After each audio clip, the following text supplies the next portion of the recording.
North Paravur government higher secondary സ്കൂളിൽ പറവൂർ നഗരസഭാ തലത്തിലുള്ള സ്കൂൾ പ്രവേശനോത്സവം നഗരസഭാ ചെയർപേഴ്സൺ ബീന ശശിധരൻ ഉദ്ഘാടനം ചെയ്തു.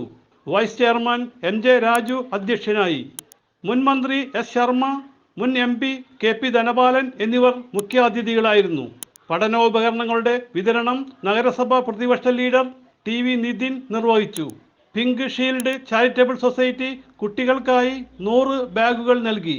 PTA president PSM Ashraf, SMC chairman MJ Vinu, കൗൺസിലർമാരായ EG Sasi, Jahangir Thoppil, Jayadevanandan, Nimisha Rajan, Jyothi Dineshan, MM Pearson, Ramesh D. Kurup, CA Rajeev, AEO MK Raghumon, headmistress AS Sini, Smitha teacher, Vineeth Wilson എന്നിവർ സംസാരിച്ചു.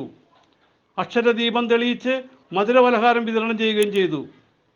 CJ Joy, city voice news bureau, north Paravur.